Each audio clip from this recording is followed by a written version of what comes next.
À la seconde près, il est 16h30 heure de Paris, 17h30 heure de Brazzaville. Vous regardez la chaîne Laurent Matisse. Chers abonnés, amis de la diaspora, bonjour ou bonsoir, selon l'endroit ou l'heure à laquelle vous regardez cette vidéo. Alors, après plusieurs semaines d'absence, nous revoilà pour notre rendez-vous incontournable avec notre activiste Loufoual Nkandi. Loufoual Nkandi qui s'était replié, qui a pris du temps pour donner son avis entre-temps. Le revoilà, il est en face de nous. Bonsoir, monsieur Loufoual Nkandi. Bonsoir, monsieur Laurent Matisse. Alors, monsieur Loufoual Nkandi, pas mal de semaines ont découlé, ont passé. Vous n'aviez pas réagi, vous n'avez pas donné votre avis de fait, alors que le Congo-Brazzaville ne fait que sombrer dans la dérive. Le nombre d'opposants, le nombre de prisonniers politiques, ne fait qu'augmenter et vous êtes resté dans votre position. Entre-temps, le fameux dialogue entre le révérend pasteur Ntoumi et le gouvernement congolais, on ne sait pas où est-ce qu'il en est. Qu'en dites-vous, monsieur Loufoual Nkandi? Où étiez-vous premièrement passé? Les abonnés nous ont envoyé pas mal de messages pour connaître de vos nouvelles, parce que vous étiez introuvable dans les réseaux sociaux, introuvable dans les rues de Paris, comme vous l'avez toujours fait. Voilà. Qu'est-ce qui s'est passé entre-temps, monsieur Loufoual Nkandi? Pourquoi ce silence? Bonjour, monsieur Laurent Matisse. Bonjour, monsieur Loufoual Nkandi. J'étais là, comme tous les autres Congolais de la diaspora, comme tous les autres Congolais à Brazzaville, qui attendaient qu'il y ait un geste du criminel Denis Sassou Nguesso concernant le dialogue qu'il avait proposé à M. Ntoumi, que M. Ntoumi avait accepté. Sassou Nguesso a pris tout son temps avec son clan. Et bien nous aussi, on se disait, attendons voir. Rien ne s'est passé. Nous avons pris la décision tous, ici la diaspora en majorité, de se tourner vers M. Modeste Mboukadia. Au moins lui, il nous propose quelque chose de très sérieux dont Sassou Nguesso ne pourra jamais refuser. Je parle de la conférence internationale qui sera organisée par l'ONU. Mais M. Modeste Mboukadia est à la manœuvre. Là, Sassou Nguesso ne prendra plus le temps qu'il faut. Là, c'est l'ONU. Une fois la date connue, Sassou Nguesso sera obligé avec son clan de se présenter à cette conférence internationale. Voilà pourquoi M. Loufoual Nkandi était là, il attendait un mouvement. Du côté de Brazzaville, ça ne se faisait pas. Maintenant, nous sommes avec M. Modeste Mboukadia qui est en train de mener à bien cette conférence internationale qui sera bientôt organisée par l'ONU. Merci, monsieur Loufoual Nkandi. Alors, justement, revenons sur monsieur Mboukadia. Donnez-nous une raison pour que les Congolais croient en Modeste Mboukadia. Oui, une conférence nationale, internationale, les Congolais voudraient bien. Mais à quelle hauteur pourrait-on imposer une conférence internationale au gouvernement du Congo-Brazzaville alors que des opposants sont emprisonnés, des manifestations de grève sociale sont interdites sur tout le territoire? Monsieur Loufoual Nkandi, ne pensez-vous pas que le discours de M. Mboukadia n'est que de la prêche dans le désert? Mais vous parlez de cette conférence internationale, M. Laurent Matisse, comme si M. Mboukadia se trouvait à Brazzaville et depuis Brazzaville, il demandait une conférence nationale. Mais ce n'est pas une conférence nationale, c'est une conférence internationale. Justement, donc tous les pays où les opposants ont fait la demande doivent s'y soumettre le moment venu. Si M. Sassou, je dis monsieur, excusez-moi, si Sassou Nguesso n'accepte pas de venir à cette conférence nationale, l'ONU prendra ses responsabilités comme ça s'est passé en Libye, en Côte d'Ivoire. Les cas sont différents. Mais c'est une conférence internationale, et ce n'est pas M. Mboukadia qui organise cette conférence internationale. M. Mboukadia est à la manœuvre. la diaspora est derrière M. Mboukadia pour entreprendre toutes les démarches auprès de l'ONU parce qu'il s'y connaît. Donc c'est l'ONU qui organisera la conférence internationale. Que les gens n'arrivent pas à comprendre, M. Mboukadia appelle à une conférence internationale, comme si c'était M. Modeste Mboukadia qui organisait. Mais il a la manœuvre. Il fait les démarches, tout ce qu'il faut pour que cette conférence internationale ait lieu. Et c'est l'ONU qui organisera cette conférence internationale. Ce n'est pas une conférence nationale au niveau de Brazzaville. Ça se passera dans un pays jusqu'à présent on ne connaît pas. Voilà, monsieur. Il faut croire à M. Mboukadia parce que de la conférence nationale de 1991, je crois, oui, au Congo-Brazzaville, M. Mboukadia était pour quelque chose. Donc ne doutez pas de lui. Pouvez-vous nous rappeler cela, M. Le Folankandi? Vous rappelez quoi? La cause directe. La cause directe de M. Mboukadia en cet instant, à la conférence nationale de février 91. Avait-il une participation directe? Mais c'est M. Mboukadia et certaines personnes, d'autres que je ne connais pas les noms, qui étaient à la manœuvre pour que cette conférence nationale ait lieu et que Sassou puisse accepter. Sinon, au départ, Sassou n'acceptait pas, mais il fallait le convaincre. Il fallait convaincre tous les autres gouvernants pour que cette conférence ait lieu et que Sassou Nguesso accepte. C'est ce qui s'était passé. Bon, c'était une conférence nationale au niveau de Brazzaville. De toute façon, Sassou était aux abois. Et puis, il y avait aussi les Français qui ne voulaient plus voir Denis Sassou Nguesso. Donc, la conférence nationale a vite eu lieu. Et donc, c'est dans cette initiative que M. Mboukadia voudrait qu'il y en ait une internationale. Mais le Congo ne marche plus, le Congo est en guerre. Et qu'il y a eu un président qui n'a pas été élu. Mais vous voyez bien qu'il y a la guerre dans le pool, le Congo ne marche pas, le clan Sassou bouffe tout l'argent de la République. Les rappelons, M. Le Folankandi, rappelons que les armes se sont tues dans le pool. Les armes se sont tues dans le pool. Les populations, ce que j'aurais ouï dire, hein, je pèse bien mes mots, les populations vaquent à leur occupation. La première dame, Madame Sassou Nguesso, s'est rendue récemment dans le district de Kinkala, dans la région du Poul. Voilà, c'est un signe qui montre que les choses vont bon train quand même. Il y a les armes se sont tues, Monsieur Laurent Matisse, les gens continuent à mourir. Les armes se sont tues, certes, mais dans les forêts. Mais tous les villages ont été brûlés. Les gens sont dans les forêts. Moi, j'ai des amis ici, même moi-même. J'ai des cousines pour sortir de la forêt. Il faut qu'on donne de l'argent, qu'on amène la personne à Mabaya Kubola. Il faudra qu'il soit récupéré par une autre personne. Il faut payer encore 30 ou 50 000.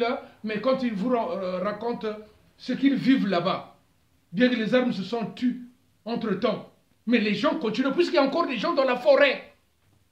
La majorité des gens du Poul sont dans les forêts. Donc ne parlons pas seulement des armes, c'est ceux qui sont en train de vivre là-bas. Les conditions qui sont en train de vivre là-bas. N'oubliez pas que c'est un génocide. Hein? Après un conflit armé, M. Le Folankandi, la paix revient toujours à petit pas. Mais oui, mais un conflit provoqué par qui? Voulu par qui? Est-ce que l'homme du Poul voulait cette guerre? On lui a imposé cette guerre. C'est Sassou qui a imposé, soit disant il était président. Il a imposé cette guerre parce que les gens ne l'ont pas élu, ou il a été mal élu. Ça l'a énervé, il a provoqué cette guerre. Est-ce que les hommes, les femmes et les enfants qui sont en train de mourir dans les forêts là-bas voulaient cette guerre?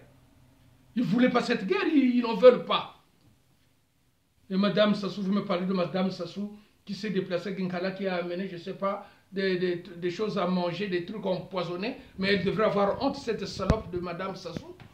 Hein?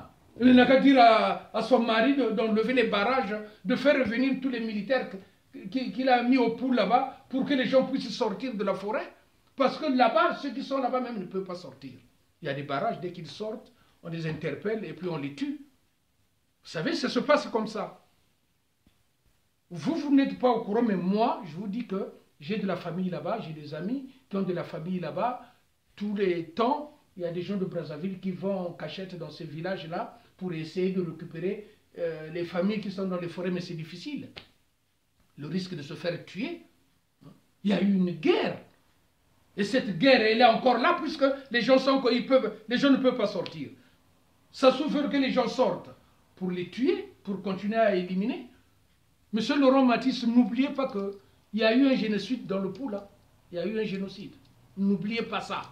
Et que pour moi, la guerre est toujours là, bien que les armes se sont tues. La guerre est toujours là, puisque les gens sont toujours là-bas, en train de mourir de maladies, de toutes les maladies.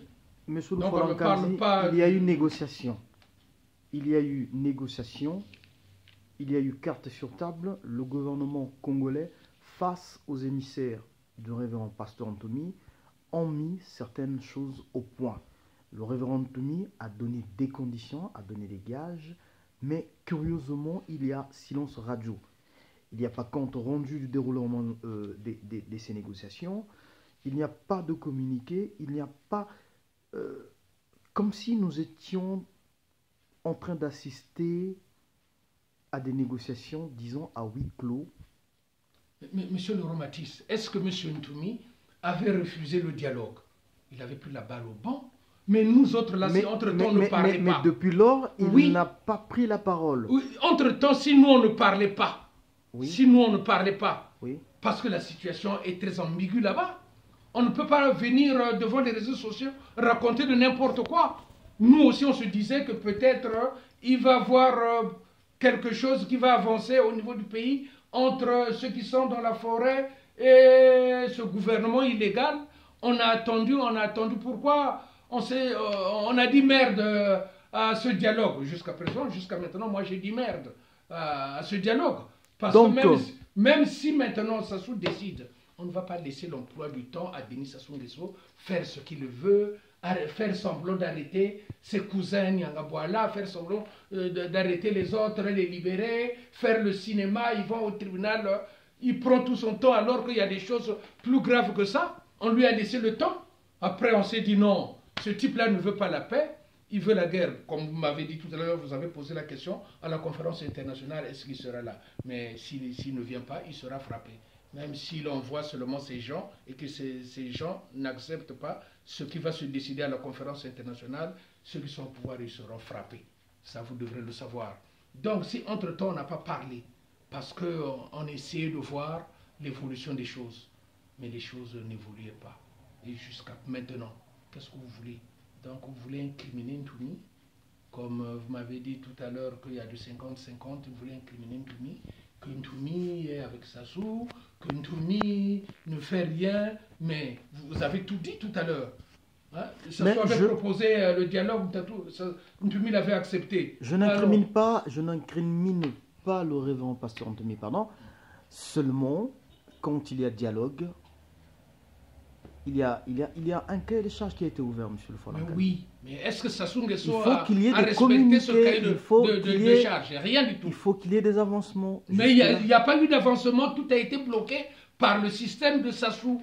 Donc c'est pour dire que Sassou n'a pas voulu du dialogue, il a voulu faire passer le temps pour chercher à savoir là où se trouve Ntoumi. Et jusqu'à présent, je profite de vos questions pour dire à M. Ntoumi, là où il se trouve, qu'il fasse très attention. Parce que c'est le feu là. C'est pour chercher à l'avoir, à connaître là où il est, pour le frapper et pour en finir avec le pool. Comme ça, Sassou va asseoir son pouvoir une fois pour de bon. Donc il faut qu'il fasse très attention avec tous ceux qui sont là-bas. Merci, voilà. Monsieur le Folankandji. Monsieur le Folankandji, la crise économique au Congo-Brazzaville a eu des conséquences, comme vous le saviez, nous le savions vous et moi, des conséquences vraiment très dramatiques. Le Congo est à terre. Les ressources, les revenus... les sociétés ferment. Mais voilà, ne peuvent pas répondre à payer la dette du Congo-Brazzaville. Qu'en sera-t-il du lendemain des Congolais? Oh, mais vous savez... quand j'ai appris même, évidemment la crise frappe tout le monde, les civils, les militaires, tout le monde.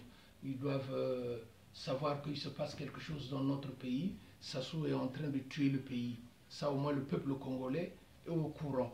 Donc je voulais en venir aussi, sur votre question au FMI qui se trouve actuellement à Brazzaville. Mais le FMI là, vous savez, à plusieurs reprises, j'avais cité le nom de Madame Lagarde. Le FMI ne prêtait pas l'argent à la République du Congo, si j'ai bien compris. Parce que ce type-là n'a jamais été élu normalement. Le FMI l'a compris. Le FMI prêtait de l'argent à un système. Donc maintenant, le FMI veut récupérer son argent. Mais pour récupérer son argent, le FMI se retrouve entre le marteau et l'enclume. Qu'est-ce qu'il veut faire? Il faut qu'il continue à aider le Congo. Ce n'est pas le Congo qui va continuer à aider, mais c'est Sassou et son clan qu'il va aider. Monsieur le Folangandzi. Et le Congo va continuer à s'enfoncer jusqu'à ce que les salaires aussi ne sont pas payés. Mais en échange, il y a eu une imposition, une mise en place d'une politique d'ajustement structurel. Pas mal de choses ont été revues. Mais comment voulez-vous mettre une politique d'anticorruption? Mais attends, quelle politique vous allez mettre en place, Monsieur Laurent Matisse? Vous et moi. Il y a une commission mise en place. La commission ou pas, on n'a pas besoin de ça. Voilà pourquoi je voulais en venir pour vous dire que le FMI est venu à Brazzaville, c'est pas pour soi-disant aider le peuple congolais ou la République du Congo. Le FMI est venu à Brazzaville pour chercher le moyen de récupérer l'argent qu'il a déjà donné au clan Sassou.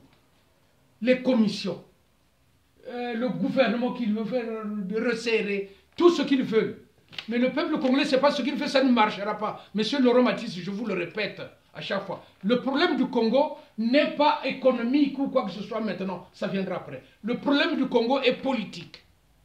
Il faut d'abord asseoir les institutions de la République. Il faut d'abord asseoir, c'est-à-dire tout ce qu'on peut faire. Il faut diminuer les salaires, comme il a envie de le faire. Il faut diminuer les déplacements des ministres. C'est pas avec ce gouvernement-là, c'est pas avec ce président-là.